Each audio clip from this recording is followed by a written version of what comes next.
My friend Tojo taught me. Who's Tojo? I'll let the storyteller introduce you to him. Let me do my special storyteller whistle.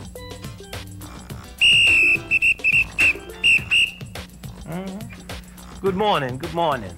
Good morning, storyteller. All right now. Storyteller, could you please read the story I put in your book about my friend Tojo and Woody? Oh, I'd be happy to read that story. I want to have my kids sit down here so they can hear it. See you later. All right now. See you later. Take care, Bunky. Take care.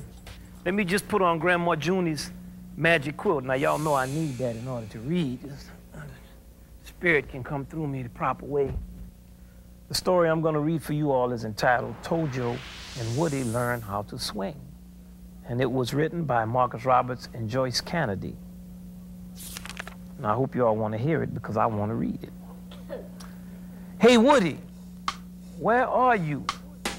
Tojo could whistle louder than any kid on the block. Every day he'd run out of his house on 56th Street and into the front yard where he let out a big, loud, long, piercing whistle. Well, I can't do it, but you know what I mean. Please show me how to whistle like that. Please, Woody said. But Tojo was too excited to talk about any whistling. He couldn't wait to show Woody what he was carrying under his arm in a brown paper bag.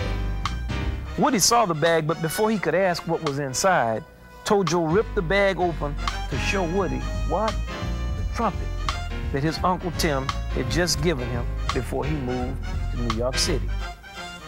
Now, this wasn't a beautiful trumpet.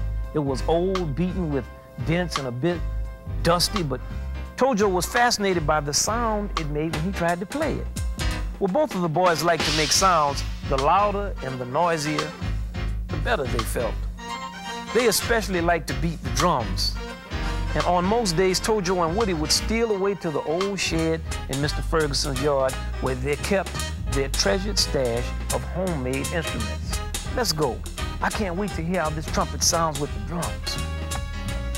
Now, with that idea in mind, the two boys raced off to Mr. Ferguson's shed as fast as their little 9-year-old legs could carry them. Mr. Ferguson had a huge backyard with a fence and a big red sign which read very clearly, "No trespassing." No trespassing meant keep out. However, Woody and Tojo figured it was okay to pay Mr. Ferguson a visit, well, as long as Mr. Ferguson wasn't home. The shed was near the back of the yard, but far enough away from the house for the boys to sneak in without being seen. They climbed the fence. The fence was just high enough to peer over the top.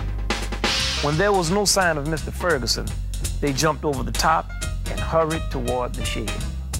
Tojo found the sticks that he and Woody used to beat the drums behind the tool shed. They had plenty of sticks laying around back there. You know, tools and sticks, they kind of go together. Now, once safely inside, Woody raced to put the wooden boxes in 10 trash cans together. So he was gonna make a drum set. Everything was in place, and Woody began to tap out a groove.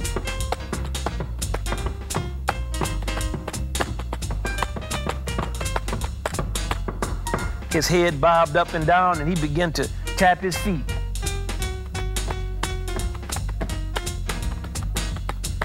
Man, I'm too cool. I'm too cute. You hear this groove that I'm playing up in here? Woody yelled, proud of the rhythms he was playing on the drums. And anxious to join in, Tojo lifted up that old rusty, dusty trumpet, pouted his lip, puffed his cheeks full of air. He was ready to play, but when he blew, nothing happened. Not one sound came out of that trumpet. Well, he tried again. Still, nothing but dead air. Again, not a sound. Tojo couldn't play one note on the instrument. Well, you know he wasn't gonna give up. He tried again. His face turned blue and green and red with perspiration and with frustration, and the louder and the more he puffed and blew and the more his neck strained, his eyes popped out. No note was coming out. Now, in the meantime, you know, Woody was just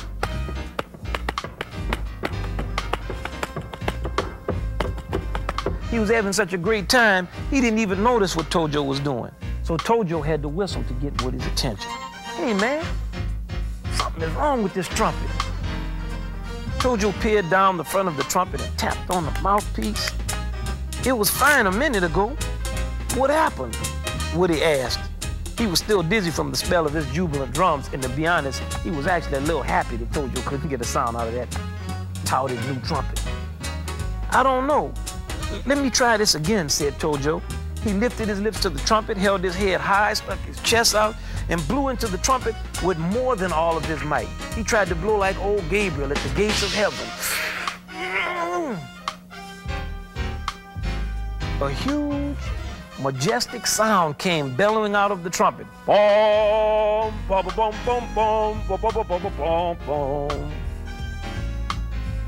Oh, no, it wasn't a rock stuck in it. We're gonna find out what happened. Now, this was a sound like Tojo and Woody had never heard before. Sparkles swirled in a gust of powdery stardust, and as the dust began to settle, you know what? A small figure of a man appeared. That's right. Anchored on a sparkling blue note. See, it was that blue note, that dum boom, that caused that man to come out. He wore a crisp black tuxedo with tails, and in his right hand, he held a baton. That's a little stick he was holding. Tojo ran for the door, and Woody was 2 steps in front of him. Calm down, gentlemen. What's your hurry? Haven't you ever seen a conductor before? No. Woody gasped as he tried desperately to catch his breath. I don't think so, Tojo croaked. Well, you have now. Gentlemen, my name is Can Do. Can who? The boys chimed in unison. Can Do, the conductor, maestro extraordinaire, the doctor of swing, he announced with a boastful sense of pride and nobility. The boys had neither seen nor heard anything like this before. One thing was clear, however.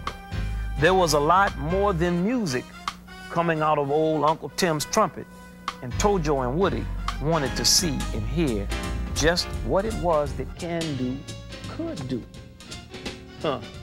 Well, now we're gonna find out what Can Do can do, but first we're gonna take us a little break, and when we return, we're gonna find out a little more about Can Do. All right, you wanna do that? Good. Don't go away now. Welcome back. Now, before the break, Tojo and Woody had just met Can Do. Let's continue the story and find out exactly what Can Do does. What does the conductor do? Woody asked. A conductor's main responsibility is to know lots and lots about music. I also help to make sure that a group of musicians, like yourself, your little group, that they sound good playing together. What kind of music can you play best? Asked Woody. Jazz, Can Do said as he lifted his baton and recited the magic words. Jazz, they said? Can Do said, yes, jazz music. Then he gave them this little rhyme. Trumpets, drums, saxophones, and even strings teach Tojo and Woody what it means to swing. In one sweeping motion, Can Do waved his baton, and a mist of stardust filled the shed. Boy, the boys began to play like they never played before.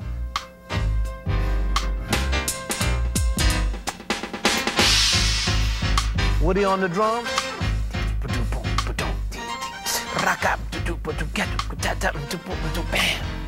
Tojo on the trumpet.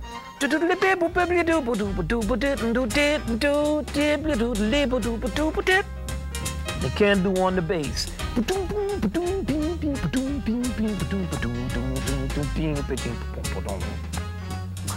Oh man, cried Woody.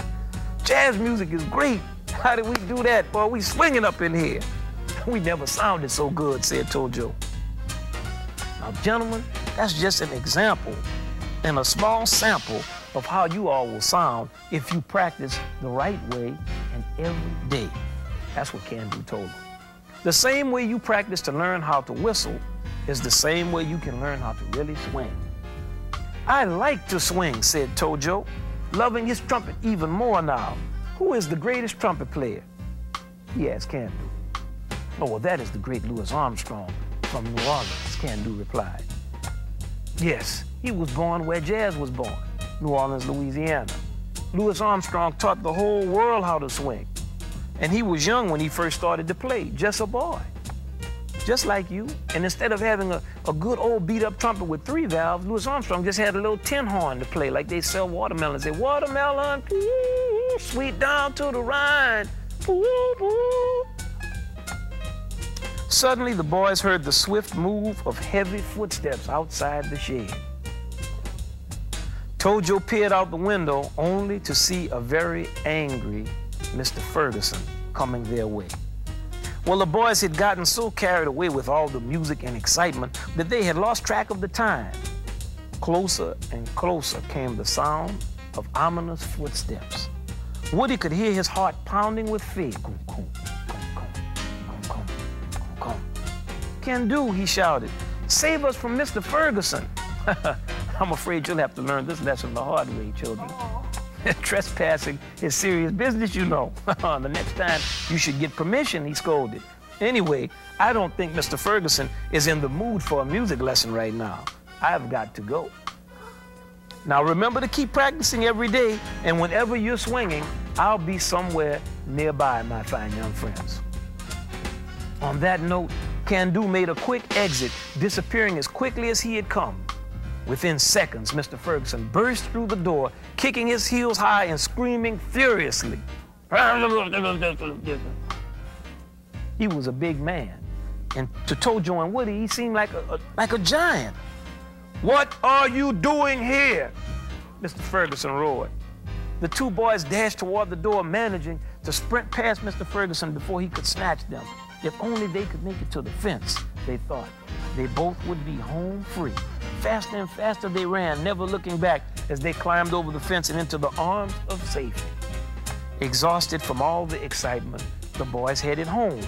They were never so happy to be back on their own block or in their own mama's kitchen getting some of that good food. And from that day on, Tojo and Woody never returned to Mr. Ferguson's shed, but they continued to practice and study their music because they always remembered the jazzy, little, sophisticated, cool, swinging, suave conductor who taught them about jazz music and the spirit of swing. And that's the end of our story. Now that was a good story. Did you all enjoy that story? Yes. What important lesson did Tojo and Woody learn about what it takes to become a musician? That you have to practice. That's right. You do it over and over again till you get better at it. Don't go away now. Could you please swing for us?